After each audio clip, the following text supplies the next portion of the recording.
السلام علیکم ورحمۃ اللہ۔ کا پہلا سوال ہے، بنی اسرائیل کی ہسٹری میں سامری جادوگر کا کیا رول تھا؟ ہم نے سنا ہے کہ اس نے ایک ایسا میٹل کا مجسمہ تیار کیا تھا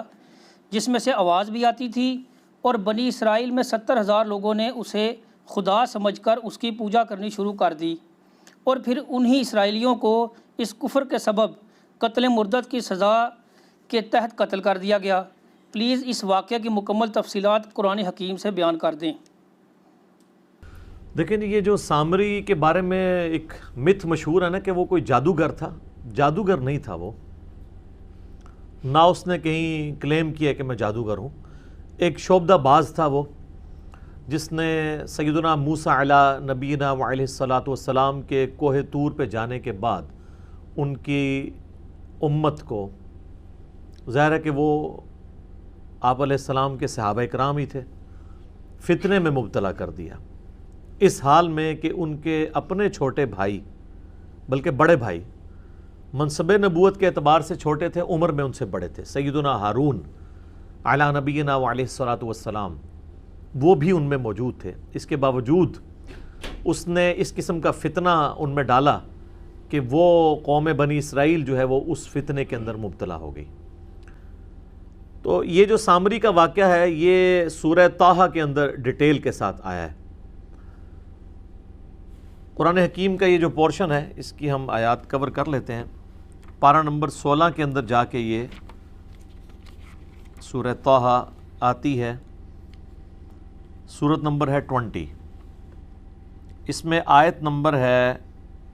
83 سے لے کے 98 تک، اس میں یہ پورا واقعہ ہے۔ اس کو جلدی جلدی ہم کور کر لیتے ہیں تاکہ سمجھ آ جائے کہ یہ واقعہ ہوا کیا تھا۔ سورۃ البقرہ میں تو اس کا اجمالاً ذکر ہے، صرف اتنا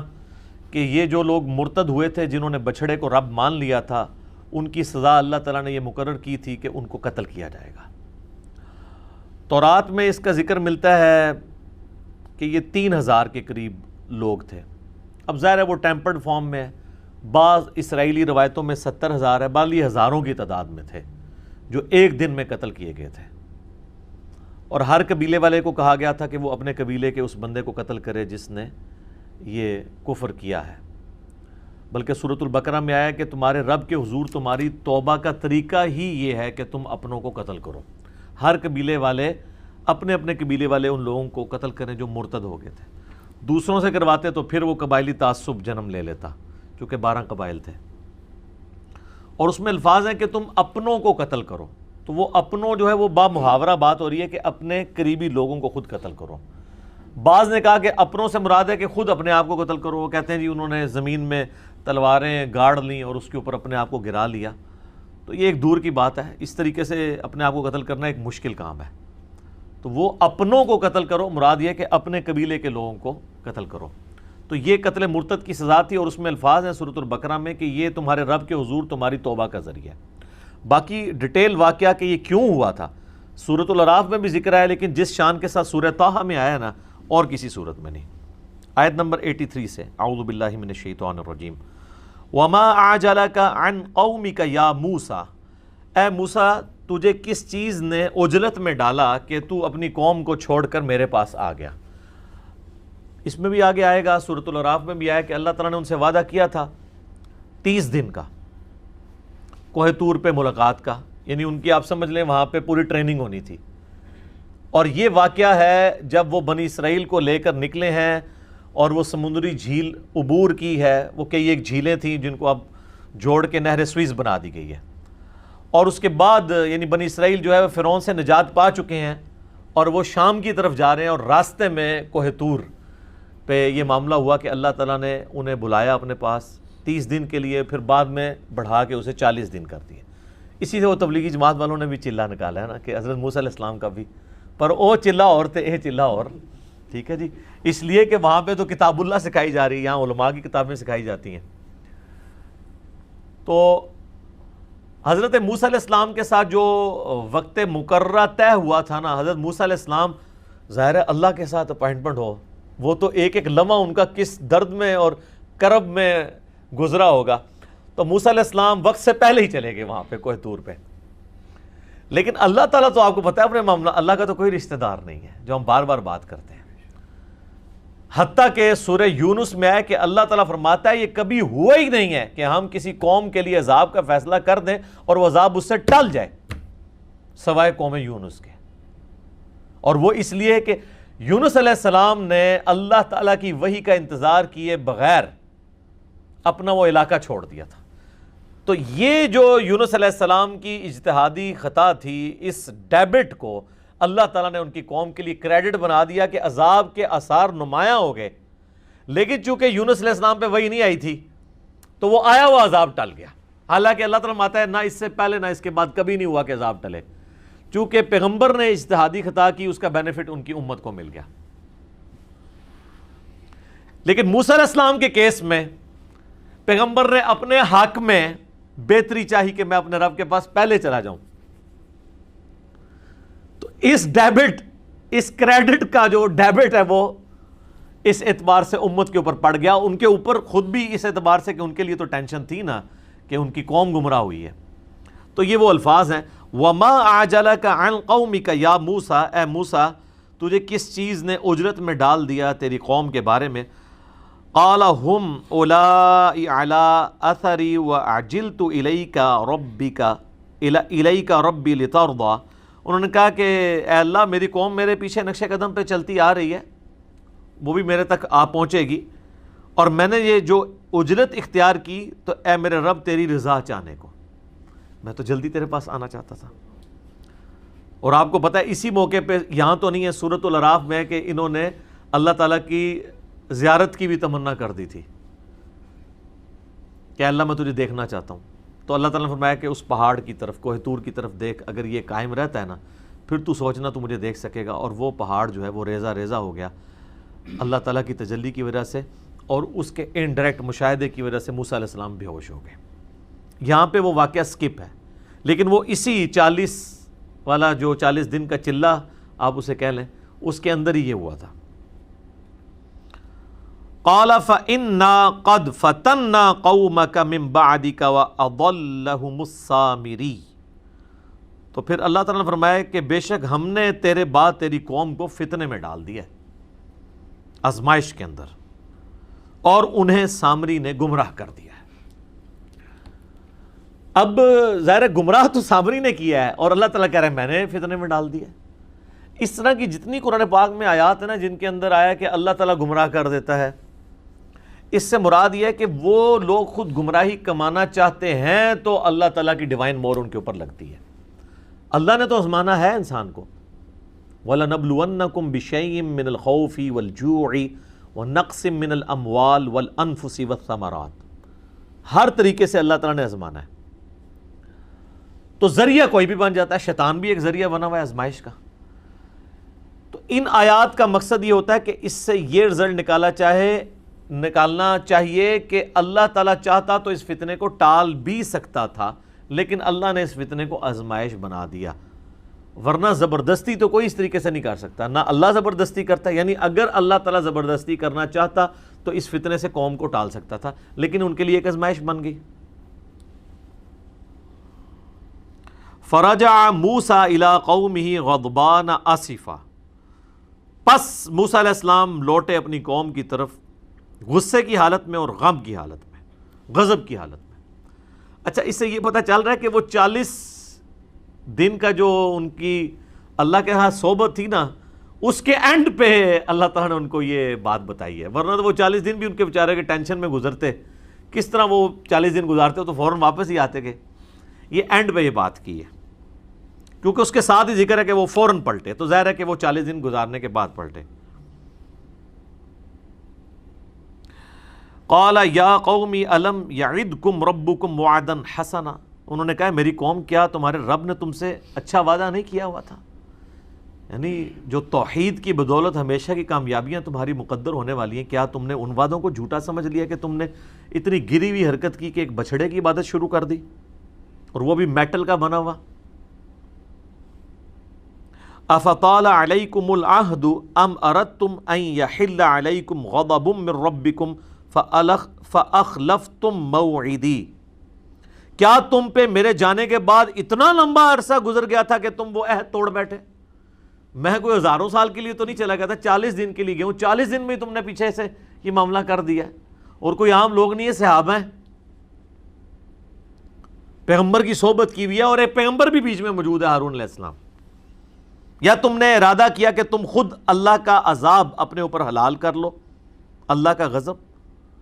اور تم نے میرے ساتھ جو وعدہ کیا تھا اس کی تم نے مخالفت کر دی۔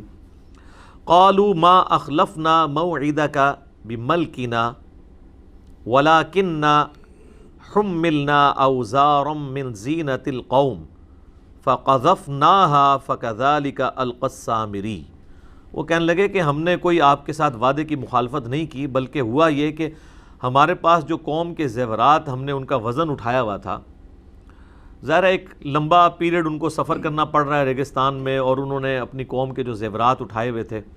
عورتوں نے بھی پوری زیورات میں لدی ہوئی تھی، تو وہ انہوں نے ارادہ کیا ہوگا کہ اسے ایک جگہ جمع کر دیا جائے تاکہ ایک ہی اونٹ پہ اسے رکھا جائے اور پگھلا کے اسے جمع کر کے ایک جگہ کمبائنڈ فارم میں آ جائے، اور بعد میں جس کا جتنا سونا اور چاندی ہے اتنا اسے توڑ کے دے دیا جائے گا۔ تو انہوں نے کہا ہم نے یہ جمع کیا اور وہ سامری کے پاس ڈال دیا، تو اس نے سامری نے پھر کام ڈال دیا اس کے ساتھ، اس نے آگ میں اسے ڈالا۔ فَأَخْرَجَ لَهُمْ عِجْلًا جَسَدًا لَهُ خُوَارٌ فَقَالُوا هَذَا إِلَٰهُكُمْ وَإِلَٰهُ مُوسَىٰ فَنَسِيَ۔ وَلِعَوْذُ بِاللَّهِ تعالیٰ، اس نے جو ہے وہ آگ میں ڈالا اور اس میں سے ایک چھوٹا سا میٹل کا بچھڑا بنا کے، جس طرح گائے کا بچہ ہے وہ نکالا، جس میں سے آواز بھی نکلتی تھی، یعنی یہ بیسیکلی تو پیچھے سے یہ بھی مصر کا رہنے والا تھا، اور جس طرح بانسری ہے آپ کو پتہ ہے کھوکھلی ہوتی ہے، اس میں ذرا سی ہوا چلے تو آواز نکل جاتی ہے، وہ آپ آواز خود منہ سے نکال رہے ہوتے ہیں، تو اگر تیز ہوا چلے اور اس طرح کے اس کا ڈیزائننگ کی جائے تو اس میں سے بھی آواز نکلتی تھی۔ باتیں نہیں کرتا تھا وہ، بس سائیں سائیں کی آواز آتی تھی، اور وہ کہنے لگا کہ یہ ہے تمہارا الہ، اور موسیٰ کا الہ موسیٰ تو بھول گیا ہے۔ استغفر اللہ۔ افلا یرون الا یرجع الیہم قولا ولا یملک لہم ضرا ولا نفعا۔ اللہ تعالیٰ فرماتا ہے کہ انہوں نے اتنی بھی عقل نہیں استعمال کی کہ یہ ان سے باتیں تو کرتا ہی نہیں ہے۔ تو اللہ تعالیٰ فرماتا ہے انہوں نے یہ بھی نہیں دیکھا کہ وہ ان کے نفع نقصان کا مالک بھی نہیں ہے، نہ ان کے ساتھ وہ کلام کر سکتا ہے۔ وَلَقَدْ قَالَ لَهُمْ هَارُونُ مِنْ قَبْلُ، اور حضرت موسیٰ علیہ السلام کے آنے سے پہلے ہی ہارون علیہ السلام بھی ان پہ کوشش کر چکے تھے، انہوں نے اپنی قوم سے کہا یا قومی انما فتنتم بہ، اے میری قوم اللہ نے تمہیں اس کے ذریعے آزمایا ہے۔ اب اس میں چیز بھی کوئی ایسی نہیں تھی، لیکن بس وہ آزمائش میں پڑ گئے۔ وَإِنَّ رَبَّكُمُ الرَّحْمَنُ فَاتَّبِعُونِي وَأَطِيعُوا أَمْرِي، تمہارا رب تو وہ رحمان ہے، پس میری اتباع کرو اور میرے حکم کی جو ہے وہ میرے تابع فرمان بن جاؤ۔ تو ہارون علیہ السلام کی بات انہوں نے نہیں سنی، یعنی ہارون علیہ السلام کو تو پتہ تھا کہ یہ آزمائش ہے، لیکن دو گروہ بن گئے، دو پارٹیاں بن گئی۔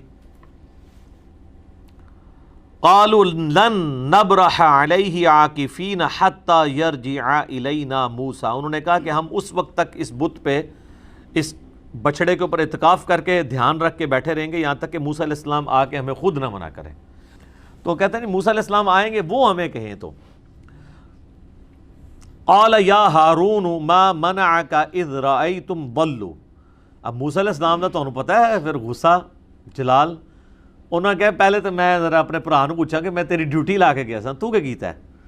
اے ہارون تجھے کس چیز نے منع کیا کہ تو اپنی قوم کو اس طرح گمراہ ہوتے ہوئے دیکھتا رہا؟ اللہ